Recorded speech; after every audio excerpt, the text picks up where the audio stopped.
그 SBS 그것이 알고 싶다. 소위 네, 말하는 그 그알 사과 후폭풍에 대해서 한번 얘기를 한번 해보겠는데,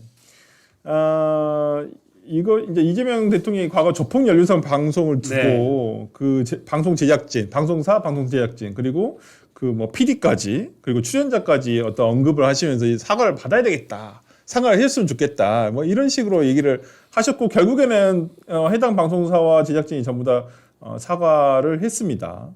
이런 부분은 어떻게 우리 김현철 최고부터 얘기해 주시죠. 저는 이 부분은 좀 잘못됐다고 생각을 해요. 너무 언론에 너무 압박하는 부분들이 많습니다. 요즘 보면 제가 이제 언론인들 만나가지고 저녁자리나 술자리 같은 걸 해보면 정말로 정부에서 그렇게 직접적으로 굉장히 압박하는 듯한 연락을 많이 한답니다. 그러니까 그거는 잘못된 거잖아요. 이게 언론의 자유가 있어야지만이 민주주의가 발전할 수 있는데 지금 설사 이거는 지금 이미 판결이 났잖아요. 이런 그렇죠. 부분에 대해서 잘못됐다. 뭐 이재명 대통령이 조폭과 연루됐다는 부분에 대한 것이 허위 사실, 이 관련된 유포 이런 걸로 장영하 변호사가 형을 받은 것이고 그걸 통해서 이제 그것이 허위라고 인정이 됐으면 그걸 가지고 적극적으로 정정 보도를 내도록 하거나 정정 보도를 요청하는 방식으로 해야지. 우리가 객관적인 절차가 있잖아요. 있죠.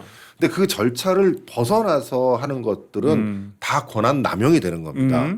우리가 내가 이 사람이 내 물건을 훔쳐갔다 하더라도 내가 이 사람 물건을 그냥 가져올 수는 없잖아요. 네. 내 물건이라고 네, 해서 네. 다 법적 절차를 거쳐서 반환 받아 와야 되는 거죠. 네. 그러니까 이런 것처럼 이런 정당한 절차가 마련되어 있을 때 그 절차를 거치지 않으면 이게 다 권한 남용이 되는 거고 지금 이것도 그런 방식으로 봤을 때 언론 탄압으로 충분히 비춰질 수 있다. 이 부분은 잘못된 부분이라고 명확히 지적하고 싶습니다.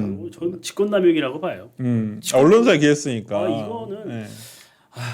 그냥 그 과거에 보수 정권이 집권을 하잖아요. 그럼 보수 정권이 언론 탄압을 한다는 프레임을 굉장히 취약해요. 왜냐 저희는 오히려 더 언론에 대해서 굉장히 조심스럽거든요. 그럼에도 불구하고 뭐 MBC나 KBS 건 때문에 굉장히 언론 탄압한다는 프레임에 갇혀 있죠. 근데 사실상 들여다보면 진보 정권처럼 언론 보도에 하나하나에 반응하고 하나하나 모든 것에 문제 삼고 고소고발하는 흔치 않아요. 저는 이번에 추후보도 관련해서는 한국일보가 굉장히 적절한 조치를 취했다고 생각을 해요. 네. 개인적으로. 네. 그러니까 한국일보가 얘기를 하는 게 이재명 대통령은 이 언론중재법상 이재명 대통령은 추후보도를 청구할 자격이 없다는 거예요.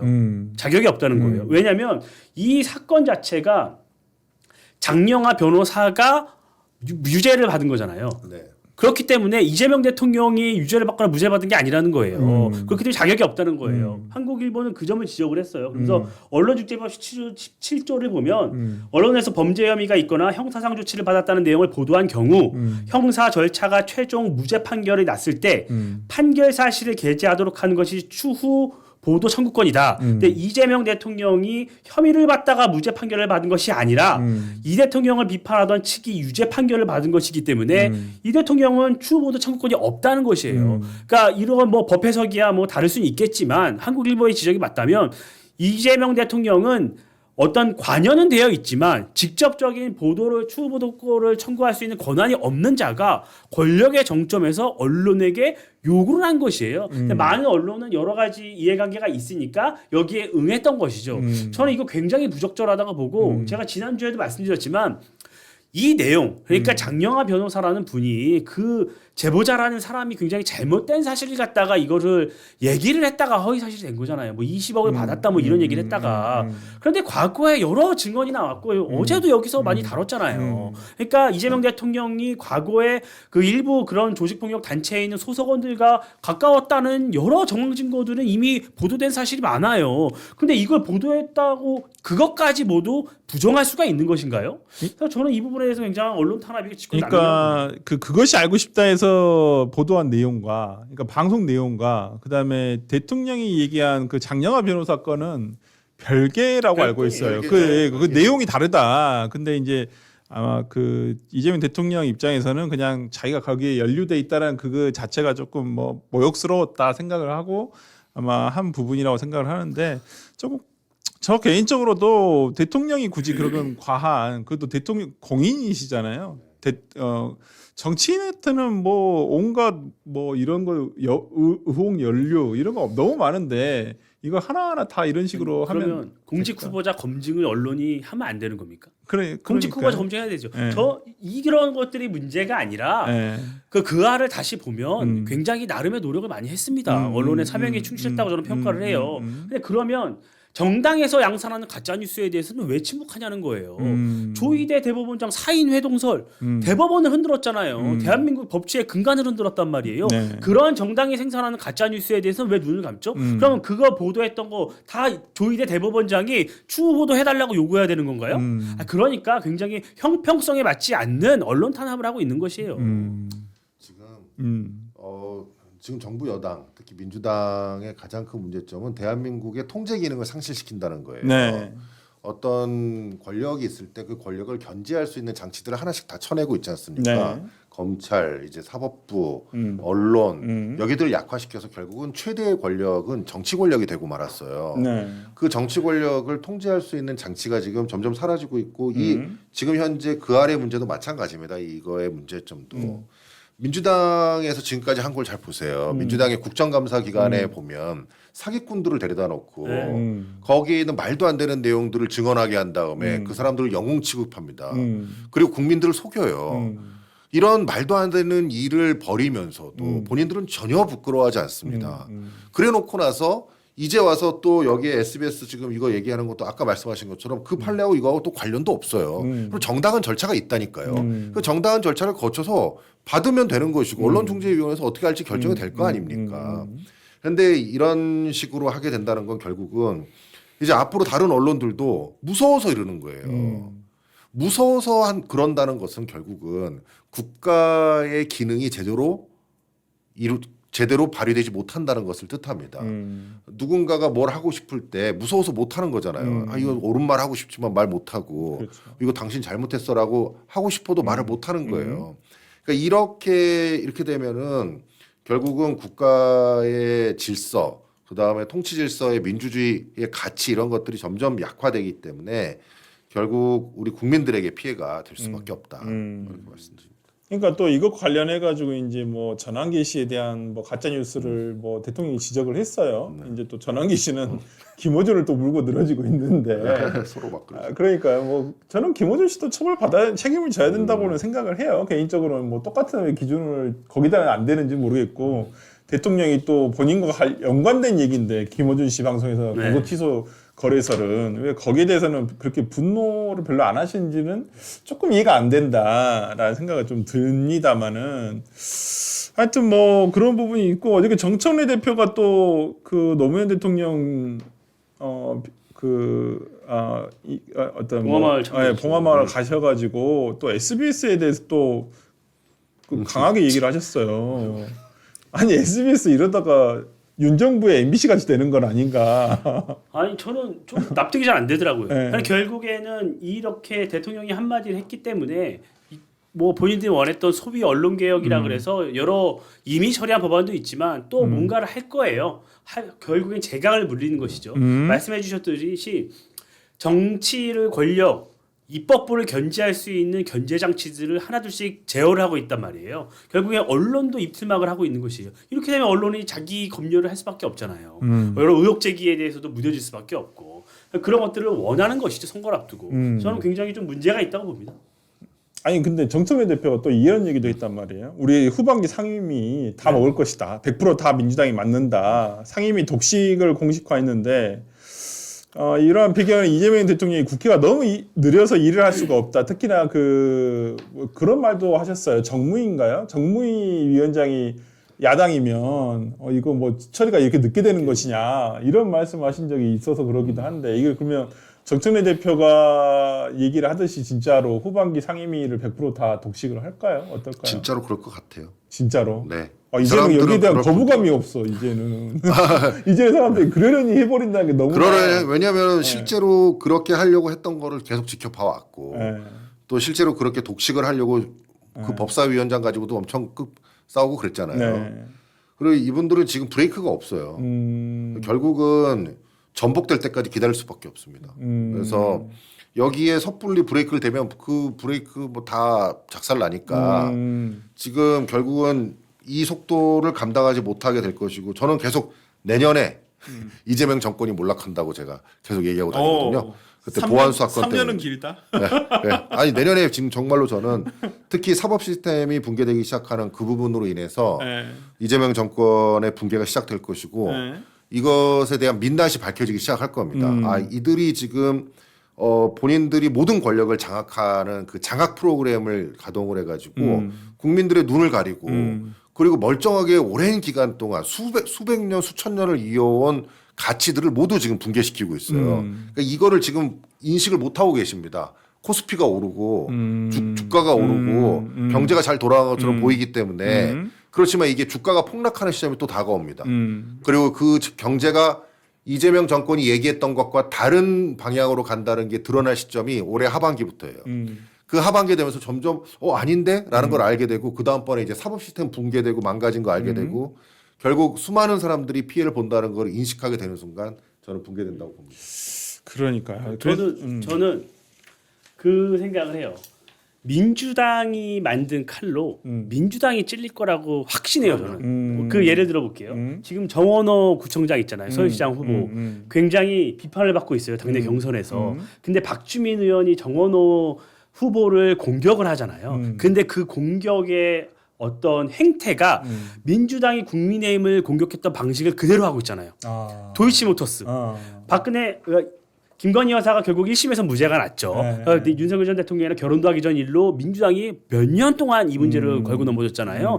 결국 1심에서 무죄가 났습니다. 특검이 했음에도 불구하고. 근데 그 도이치모터스랑 정원호 구청장이랑 어떤 관계인지 저는 뭐 내밀하게 모르겠어요. 근데 어떤 행사장에서 찍힌 사진이 드러났잖아요. 그 사진 하나로 정원호 구청장이 지금 거의 사시에 내몰리고 있어요. 그리고 박주민 의원이 굉장히 가열차게 비판하고 있잖아요. 이거 국민의힘에 씌웠던 방식이에요. 사진 한 장 갖고 완전히 그 사람을 완전히 나쁜 사람으로 낙인 찍고 끝까지 몰아간단 말이에요. 이게 민주당이 했던 방식이에요. 또 하나가 있어요. 또 하나가 보면 조국 혁신당이 지금 전북에서 조국혁신당 후보가 있고 민주당 내부 후보가 있는데 지금 전북에서 전북에 있는 전북지사 그리고 전북에 있는 여러 기초단체장 후보들을 고발을 했어요. 어떤 혐의냐? 비상계엄 때 셧다운했다고. 내란 동조라는. 그러니까 호남에서 기득권을 갖고 자신들이 당선되기 위해서 국민의힘에 씌웠던 그 굴레를 자신들과 가까운 자신들 편에게까지 똑같이 씌우고 있는 것이에요. 그러니까 야당을 향했던 칼날이 결국 필요할 때는 자신들을 찌른단 말이에요. 그러니까 자신들이 만들었던 사법 시스템 붕괴, 검경 수사권 조정의 폐해, 사법 3법의 폐해, 야당을 공격했던 방식 이런 것들이 결국에는 중요한 시점에 자신들에게 돌아오는 거예요. 저는 반드시 돌아온다고 봅니다. 그러니까요. 방금 이제 정원호 지금 청장에 대해서 얘기하셨는데 뭐 잠깐 한번 얘기를 해볼게요. 민주당 지금 서울시장 경선에서 지금 정원호 예비 후보에 대해서 이제 뭐 유력 주제다 보니까 지금 후발 주자가 지금 박주민 전 의원이 후보예요. 지금 이제 검증의 날이라는 이름 하에 날카롭게 찌르고는 있는데. 이걸 두고 이제 정 후보 측에서는 이거 너무 좀 지나친 거 아니냐, 의혹 제기가. 이게 무슨 어떤 포지티브 경쟁이 아니라 네거티브 경쟁을 하는 게 맞냐, 당내 선거에서. 이렇게 말씀하고 계세요. 그 내용이 뭐냐면, 김재수 의원 지난 19일에 페이스북에 올린 게 이제 그 지난해 9월, 2024년도 9월에 개최된 성동구청장배 골프대회가 있었어요. 근데 거기에 도이치모터스가 이 성동구청장배 골프대회 후원사였고, 거기에 이제 권오수 회장의 아들이 거기 권영민 씨라고 그분이 도이치모터스 대표인가 봐요. 이분이 정원호 당시 구청장과 같은 헤드 테이블에도 앉았었고 또 식사도 함께 했다. 그래서 보니까 도이치모터스 본사 이전 과정도 수상하다. 도이치모터스가 2017년도 1월부터 성동구청에 성금을 기부하기 시작했는데 기부하기 시작한 이후에 17년도 6월부터 성수동 사옥, 도이치모터스 사옥은 최대 용적률 400%를 적용받아가지고 사용 승인이 났고, 그 다음에 본사 이전과 지목 변경, 필지 합병 등 까다로운 행정 절차가 일사천리로 진행됐다. 이런 거에 어찌 보면 지금 뭐 정원호 청장과 도이치모터스 간에 경제 공동체에 이런 논리가 있는 거 아니냐라는 걸 두고 지금 지금 민주당 경선에서 이런 얘기가 나온 거예요. 그래서 이제 그 전현희 예비 후보 같은 경우는 정원호 후보를 향해서 도덕성 검증이 충분하지가 않다.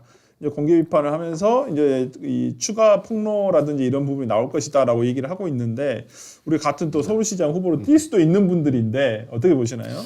저는 뭐 굉장히 뭐 이렇게 부정적인 타도 같은 거 이런 건 별로 안 좋아하진 않는데 어쨌든 이 내용은 좀 검증을 할 필요는 있을 것 같다는 생각이 듭니다. 왜냐하면 저도 이제 금융 피해자 대리를 많이 하다 보니까 네. 도이치모터스는 일단 주가 조작과 관련된 거잖아요. 네. 저는 정치적인 거는 빼고 네.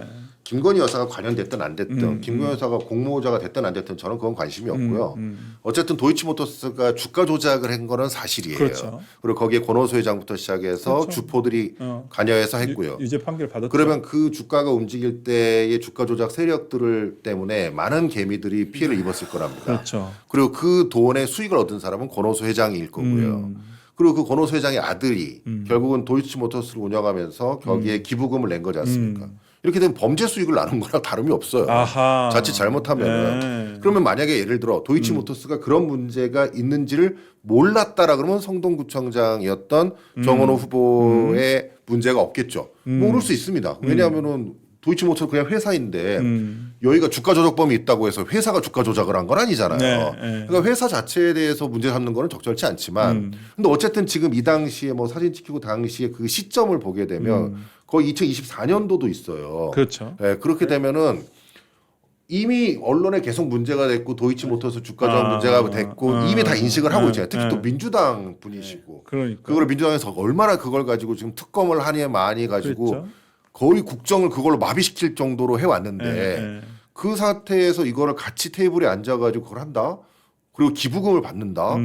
저는 아무리 기부금이라도 못 받을 것 같아요. 이거 범죄 수익일 수 있고 이런 것들에 대해서는 또 여러 가지 논란의 여지가 있을 수 있으면 충분히 그 정도는 쳐낼 수 있었어야 되는데 그러지 못한 부분을 봤을 때에는 이분의 정무적 감각 이런 부분에 대해서는 좀 문제를 삼을 수 있을 것 같다. 특히 도이치모터스라고 하는 그 회사가 얼마나 우리 대한민국을 흔들었는지를 안다면 네. 이런 논란에 들어갔다는 것 자체는 부적절하다고 생각합니다. 이제 뭐 본인은 또 CBS 라디오 나와가지고 해명을 했어요. 네. 뭐 본인 뭐 구청에서 바로 이걸 관여할 수 있는 부분은 아니다. 후원이나 이런 거 체육회, 그러니까 구 체육회에서 이제 하는 행사다라고는 돼 있는데 뭐 어쨌든간에 좀 오해를 받을 만한 소지는 충분히 있었다고 보여요. 뭐 그렇게 사진이 찍힐 때는 명픽 이전이잖아요. 그렇죠. 네. 아 그때는 명픽이 명픽 아니었는데. 이전이잖아. 그러니까 본인이 삼성구청장이지만 결국